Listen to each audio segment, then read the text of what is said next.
I have the guy behind the camera next to me. With me is Mr. Ethan Smythe, the proprietor of Stratosphere and the owner of Brooklyn.tv. So, Ethan, I'm not going to explain what they are. I want you to introduce first the Stratosphere, the space, and tell me what it is, and then we'll go on Brooklyn.tv and we'll talk about you as the business, the vision, the mission. Okay.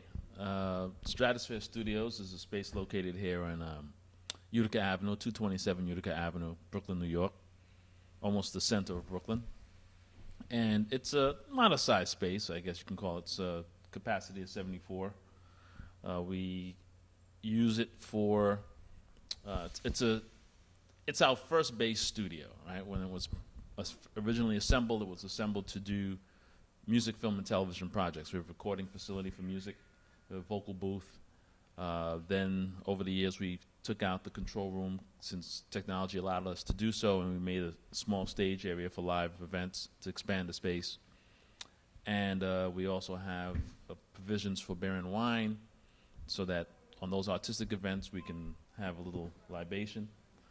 And we endeavor to do live broadcasts here over the internet, which we do through our channel, Brooklyn.tv, so that part of the idea for the space was to be a street-side TV studio, much like what you see in 42nd Street in Manhattan and 6th Avenue. So people can watch us do this right here from the street while they wait for the bus. And they do.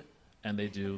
They often look in, and little kids bang on the glass and all that kind of stuff. So the goal. Why was it important for you to do that? It was that concept was important to bring into the neighborhood something that they see on television far away and make it local and personable. Make it accessible. Make it accessible. To have the idea that it's not far away, that it is attainable, it is doable, that it can be achieved. And to inspire people. I mean, even when we do the live band nights here, again, the goal was to make sure that that young people see live music. We also have, and there's some art, and I think that's what I like about the space. Many people don't know, urban areas, art was taken out of the school. Mm-hmm. And there's some art in the windows, some sculptures, and the way those little kids respond to that art, it is just amazing. When we're in front camera, they come in curious because to most of them, this is not something they see in their neighborhoods. And when they often bang, what are you doing? And we are going to be putting up a lot of that in the window so that they know it's right. We're right in front of a subway. So there's a lot of curiosity. Then you broaden that vision to Brooklyn.tv. Explain what that is. That's how long it's been there and where you are presently in that journey. Brooklyn.tv was the television branding aspect of Stratosphere Studios. So Stratosphere is a long word. And yeah, we have the Stratosphere.tv, but no one can spell it. Half the people can't pronounce it. I don't know why, but that's just the way it is. So in terms of, something simple and easy for people to find as a handle, I don't remember how long ago it came to me, but Brooklyn.tv just came, BKLYN.tv. I'm like, that sounds hot. Registered it, got it. And to me, it sounded like it spoke to not necessarily what the programming would be about, because it wasn't about creating programming that was going to be strictly about what's happening in Brooklyn. That's not really what the goal is. So it's about the fact that we're in Brooklyn. That's where we're at. So because the other ideas that I had for doing programming out of here, were never about Brooklyn specific. They were always about something political, doing some better news programming or better information delivery service, or something about automotive things, doing automotive shows, or doing music shows, or something focusing on different aspects of different people's creativity. So, and creating some type of media vehicle around it. So. And that ties in because you once explained to me that the mission of Stratosphere is to deal with the creators also. So how do they both tie in and interweave in that aspect? Which both? The Stratosphere and Brooklyn.tv, okay. and your focus on creatives. Okay, so Stratosphere Studios would be considered like more of the parent company, and Brooklyn.tv would be the broadcast vehicle for our television type programming. So again, that was a moniker for the purpose of making it easy for people to understand how they can find the channel. Stratosphere, as a more umbrella organization, is responsible for, I guess, the studio space. So then there's, we had Stratosphere Records before we were doing Brooklyn.tv. So in music production aspect, if we're doing movies or films or short films or things of that nature, that was under Stratosphere. So Brooklyn.tv is strictly about really the streaming aspect. When we go online, it's an easy moniker for people to find. They don't have to type too many letters. The Brooklyn being the growing epicenter of the world as it has become over the last few years.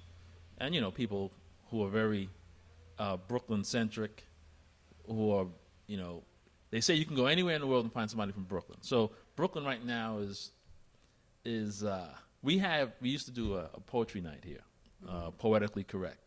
And one of our poets, a young fella at the time, he was in high school, and he since left and went to the Marines and came back safely, thank God. But one day he said in one of his poems, "Brooklyn is NYC." It is. And this was, I mean, if it was in front of a whole stadium full of people with Brooklyn in the audience, the place would have erupted. I mean, so Emmanuel, I just bigged up your line.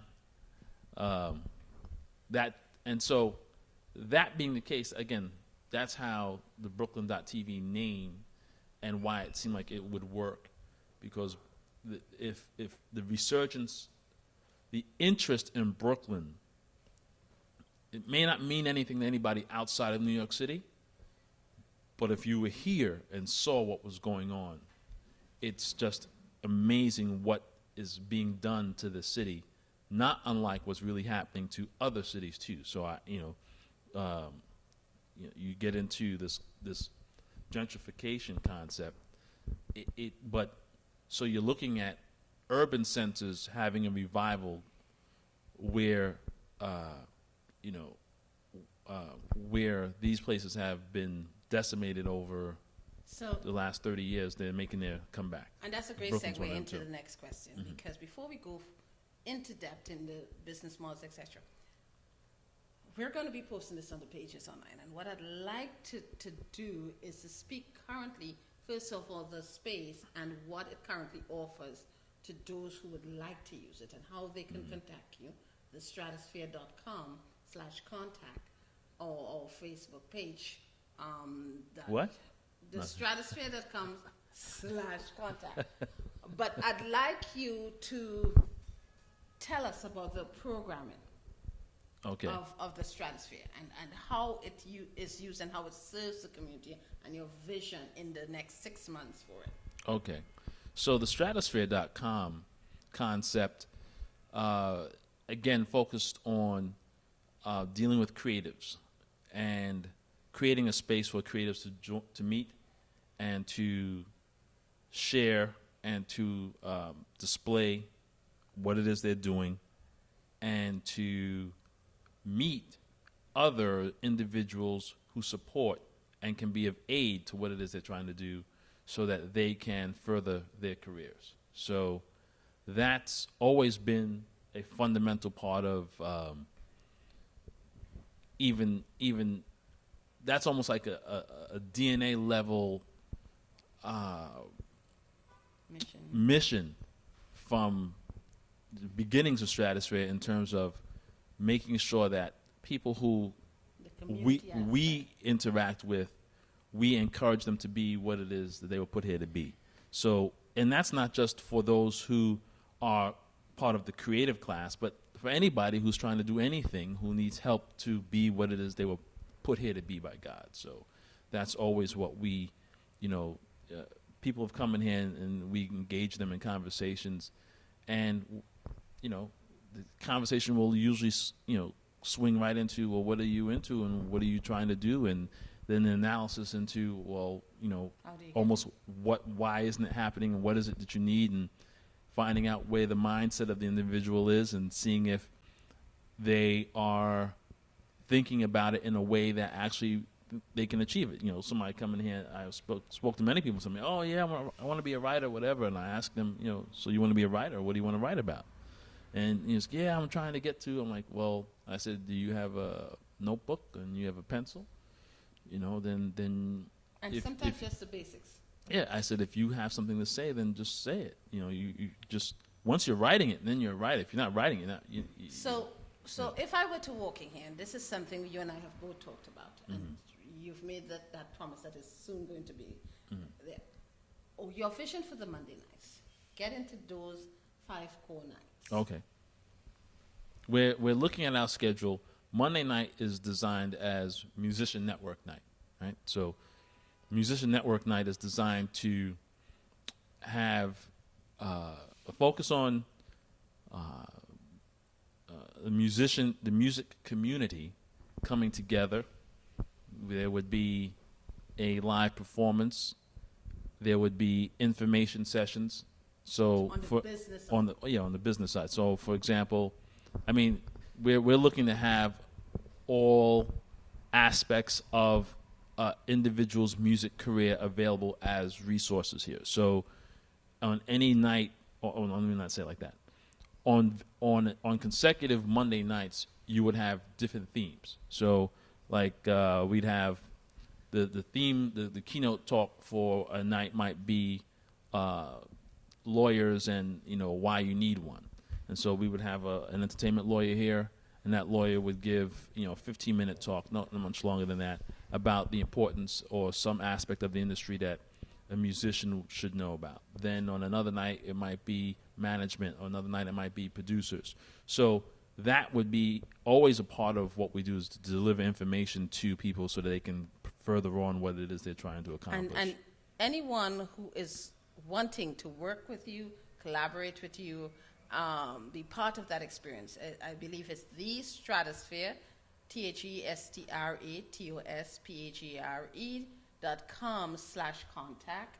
And if you want to get on the mailing list to attend, that's his newsletter, which will also be is being developed. It's the Stratosphere/newsletter.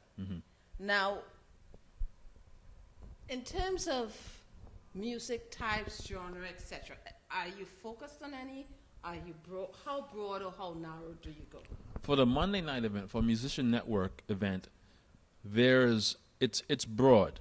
We do have what we call here our clean air policy. So that's not a night that's, well, the clean air policy means this. Stratosphere Studios, the clean air policy means we keep all profanity, we request all profanity to be kept on the outside of the glass. So if you were going to come in here and perform, whether it's for part of the Musician Network and you were showcasing, or if you were going to be here on any other night as a performer, the request is, and the expectation is that you bring your clean material. If you if you have it, and if you don't have it, then you're just not going to be performing here. It's it's that simple. That's so the only stipulation as such, really. Yeah, I mean, profanity is not desired, and that's not just to the simple curse words. We also ban the N-word as well. So that's not anything that we're looking to promote or to have it promulgate here. So, and we keep it positive. That's right. So in terms of you asked me about the programming, so that would be like on a Monday night, Musicians Network. So Tuesday night. Tuesday night focuses on the film aspect, the film industry. So On that end, it'd be similar to the music night, but but focus on film production. So that would be again different individuals who have information regarding the film industry, what's going on with some of the technology, what's happening in the business, how contracts are written, what distribution is like, and so on. And then you can have different themes, discussing technical aspects, lighting, I know you have editing. You have the screening capability, so are we showing screenings or producers' work, etc.? Absolutely. Whenever we have our networkings, we expect to have some people bring some samples of their work. So we have a nice, very large drop-down screen, so that work can be shown. We have a small stage area where performers can perform. So those presentation pieces are definitely part of the event. We also make sure that we facilitate the networking. So we don't ever like to have anybody in the room that doesn't meet anybody. Mm-hmm. So we make sure that people do make sure they make themselves available to each other. We have techniques for that to make sure, because sometimes you go to networking meetings and they're sitting in bars and everybody's, it's just like being in a bar if you weren't there for networking. So, and only the networking gets going is as bold as you are to speak to someone who you've never spoken to before. So we look to create vehicles to support networking so that it actually does happen, and that your experience here is a valuable one for having come out and met someone that can help you do what you want to do. So Wednesday, Thursday, Friday, what's on the schedule for those nights? So Wednesday, again, like we said, we don't stick to just the creatives in terms of how people, with the limited view of what creative people. So Wednesday night, we call that Brooklyn Geek Week, and that's for those individuals who are engaged in an activity that they are very serious about. So that is to say that they may be into organic farming, or they may be into hacking and building things with electronic devices, such as... So I assume that will be a theme per night. So one night it may be a geek. Right. It could be about organic farming one week. It could be about hacking another week. It could be about... you might be into flipping houses, maybe. It could be, so it could be, it's really about the person whose interest has business applications and or some type of passion project. Passion. So we describe geeks. See, most people hear the word geek and they'll think, oh, they're coders and they're into computers and things. No, we consider geeks any of you have a friend who's into anything that when they start talking about it, your eyes glaze over, they're geeking on that. So we like those people to be here to talk about those things that they geek about. So that's okay. So Thursday's jazz night. Thursday's spoken word, again, poetically correct, and we may follow that up with a little open jazz. We look to run something late night. We call it our UV party. So that's a little bit of an after-hours event. But spoken word on Thursdays, poetically correct. And then on Fridays, we're looking to do live music, just straight-up live music, and that's our Soul Cool event. So, again, that's not, we call it Soul Cool. It's not strictly soul music, but it's music that reaches your soul. So the sound and the genre could be anything, but when you hear it, it'll You mentioned to me that on that night you wanted to attract Brooklyn bands or people who played live music or something. Yeah, it's specifically live. It's a live band event. Definitely, okay. definitely. Okay. Not exclusively Brooklyn bands, but a live band event. So let's wrap this up with this space. Is it? I know there'll be galleries, showings. Mm-hmm. So that will take care of the artists, etc. Curate a gallery showings, but sometimes I see private events here. Tell us a little about that before we round up everything. Okay, so the space is also available and for private parties. So we do host birthday parties, baby showers, book signings, special showcases for people who have some type of product release, political events, fundraisers. And for those of you who have not seen it, A beautiful spot. We'll show you images of it, lit images of it. Very adaptable. He's left it open, which I really appreciate. I think that's one of the beauties of it. There is a bar. Yes. There is a cash bar here, and wine and beer. Beer and wine's limit. Okay, license. So if you are interested, I would recommend you come down to 227 Utica Avenue, and you see the space, and you speak to him about working. One thing I can tell you, now Yuko runs his program out of this space, and Ethan is very much community spirited. I have seen so many young men come in especially and say to you, you have inspired me, and you're someone I look to as a mentor, and you're very humble with it. But the fact that you chose to have this space here in the community so that it affects and directly changes a little aspect and adds some positivity and adds a breath of fresh air in the area, I do have to commend you and thank you for being that type of a black business person, being that type of a business person in the community, business person. When we come back, I want to find out about Brooklyn.tv because you've been speaking to me about your plans for, especially with the upcoming debates, different types of programmings, and I know you really at this point need to reach out and get others involved. So when we come back, we'll talk Brooklyn TV. Okay.